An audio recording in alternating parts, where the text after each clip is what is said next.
भगवान की, विमलनाथ भगवान की, अजय गुरु विराट महाराज की, अहिंसामयी विश्व धर्म की। प्यारे बंधु, हमारे पास संदेश आया आचार्य विशुद्ध सागर जी महाराज के संग से संघस्थ मुनि सर्वार्थ सागर जी का, उनका आचार्य श्री विराट महाराज के संग से साथ में विहार करते हुए छतरपुर में प्रवेश हुआ। ग्रीष्म काल की वाचना चल रही थी। उस समय पर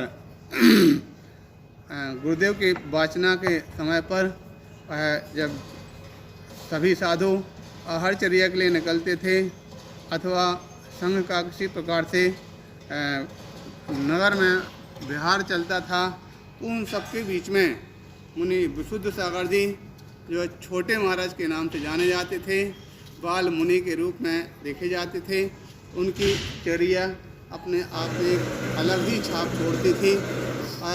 जो भी व्यक्ति उनके लिए देखता, दर्शन करता, तो अनायास ही उनका भक्त बन जाता। और उनकी चर्या भले ही छोटे रहे हों, किंतु उस समय भी उनकी संघ में चर्या विशिष्ट हुआ करती थी। जैसा कि आप सभी जानते हैं, उनका नाम विशुद्ध सागर जी। तो जैसा यथा नाम तथा गुण के धारी विशुद्ध सागर जी, उन्होंने अपने जीवन के 50 वर्ष लगभग पूर्ण किए, जिसमें लगभग 17-18 वर्ष की उम्र, 16-17 वर्ष की उम्र उनकी असंयम में रही हो, किंतु उसके बाद लेकर के 50 वर्ष तक संयम सहित उनका जीवन व्यतीत हुआ। यानी लगभग 2/3 जीवन संयम से सहित व्यतीत हुआ।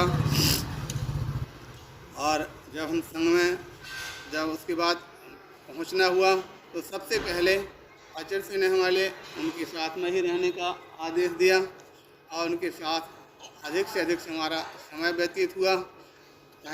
जब भी कहीं किसी प्रकार से कुछ काम होता, कोई बात होती, तो हमसे ज़रूर निर्देश करते थे, सलाह लेते थे। और जब भी कोई इस प्रकार से होता तो हमेशा साथ में रख कर के आगे बढ़ा कर काम करते थे। जब भी कहीं, इसीलिए जब भी हमारे साथ में दीदी वगैरह जब कहीं संघ में जाती हैं, तो हमेशा एक ही संदेश आता, महाराज कहाँ हैं, कितनी दूर हैं और कब मिलना होगा। शायद हमको लगता पुरानी स्मृतियाँ ताज़ी हो जाती हैं। ऐसे आचार्य विशुद्ध सागर जी, जिनका मन, वचन और काय तीनों ही आकर्षक है।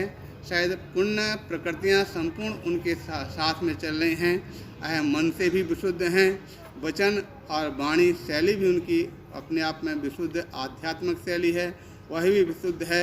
और तन से का जो काय की चेष्टा है अथवा उनका जो आचरण है, चर्या है, वो भी अपने आप में विशुद्ध है। यथा नाम तथा गुण के धारी है विशुद्ध सागर जी, जिनकी संयम से सहित होकर जिनका जीवन अधिक से अधिक व्यतीत हुआ है। उन विशुद्ध सागर जी के लिए रजत जन्म जयंती के अवसर पर हमारे उनके साथ में सहृदयता का धन्यवाद है। और इसी प्रकार से उनकी आगे संयम की यात्रा बढ़ती चले। यद्यपि वर्तमान में कुछ लोग जन्म जयंती के संबंध में लोग विरोध करते हैं, अथवा लोगों का यह मानना है कि जन्म तो मिथ्यात्व से सहित होता है, फिर उस जन्म जयंती को क्यों मनाना। किंतु हम तो यह बोलते हैं कि जन्म जयंती अवश्य ही मनाना चाहिए, क्योंकि हो सकता है जन्म तो भले ही मिथ्यात्व से सहित हुआ हो, किंतु उन्होंने अपने जीवन में सम्यक दर्शन को प्राप्त किया और संयम के सम्यक दर्शन के साथ संयम को भी प्राप्त किया।